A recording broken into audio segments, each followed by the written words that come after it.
పెట్టిన press meet వాళ్ళ party ఆఫీస్లో జనరేటర్ మీద పెట్టి లోపల ఎవరో ఆ వైర్లు దొక్కుంటే అది కొంత ఇంటరప్షన్ అయితే పవర్ సప్లై ఎట్లుంటుందా అని చూడమంటారు. ఇంతకంటే దుర్మార్గంగా ఒక మాజీ ముఖ్యమంత్రి అబద్ధాలు చెప్పడం ఇది యావత్ తెలంగాణ ప్రజానీకాన్ని గమనించాలి. మా ప్రభుత్వం 24 గంటల పవర్ ఇంటరప్షన్ లేకుండా ఇవ్వడానికి ముఖ్యమంత్రి రేవంత్ రెడ్డి గారు, ఉప ముఖ్యమంత్రి పవర్ మినిస్టర్ బట్టి విక్రమార్క గారు స్పష్టమైన ఆదేశాలు ఇచ్చారు. ఎంత ఖర్చైనా సరే పవర్ కొనుగోలు చేసి 24 అవర్స్ పవర్ కొనసాగిస్తాము. అదేవిధంగా పవర్ విషయాల్లో మీకు కొన్ని చెప్పాలి. అన్ని అబద్ధాలు నిన్న మాట్లాడింది.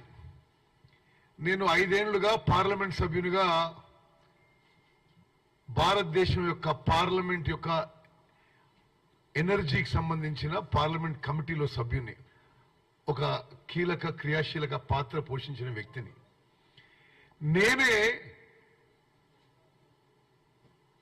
అప్పుడున్న చైర్మన్, మళ్ళీ ఇప్పుడు లేదు కానీ ఎన్టీపీసీ చైర్మన్ ని పార్లమెంట్ కమిటీ మీటింగ్ లో అడిగినా, మరి 4000 మెగావాట్లు తెలంగాణకి ఏపీ రీఆర్గనైజేషన్ యాక్ట్ లో ఉన్నాయి. వారి పేరు doctor Gurdeep. Rahul, just listen to this carefully. I asked him my self, 4000 మెగావాట్లు ఉంటే మీరు ఎంత మొదలు పెట్టినరు, ఎంత చేసినరు అని. అయితే ఆయన నాకు పార్లమెంట్ కమిటీలో ఆన్ రికార్డ్ మినిట్ అయి ఉంటుంది. పార్లమెంట్ రికార్డులో మేము 1600 మెగావాట్లు మొదలు పెట్టినాం, మళ్ళీ ఇంకా 2400 మెగావాట్లు ఎందుకు మొదలు పెట్టినాం అడిగినాం. అంటే ఒకటి మీరు గుర్తుపెట్టుకోవాలి, ఎన్టీపీసీ పెట్టే పవర్ ప్రాజెక్ట్స్ వాళ్ళు పెట్టుబడితో పెడతారు. we only have to buy the power if it is competitive to us. ఆ బ్యాలెన్స్ ఆ ఎన్టీపీసీ ఫేజ్ 2 2400 మెగావాట్ కి రాష్ట్ర ప్రభుత్వం ల్యాండ్ అండ్ వాటర్ అలాట్మెంట్ లో కోఆపరేట్ చేయడం లేదు అని పార్లమెంట్ కమిటీలో డాక్టర్ గుర్దీప్, చైర్మన్ ఎన్టీపీసీ, నాకే జవాబు చెప్పడం జరిగింది. సరే, ఆ తర్వాత మరి ఆ విషయం తర్వాత ప్రోగ్రెస్ అయింది. ఇప్పుడు ఏదో నిన్న ఆ పెద్ద మనిషి ఏదేదో మాట్లాడిండు.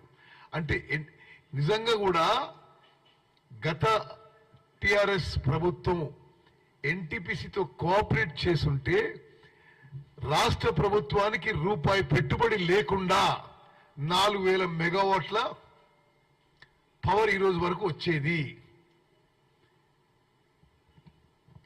వీళ్ళు మొదలుపెట్టిన అక్కడ భద్రాద్రి, యాదాద్రి పవర్ ప్లాంట్స్ కి ఎక్కడ డిమాండ్ ఉండదు అని చెప్పి దాన్ని ఆపిన వీళ్ళు.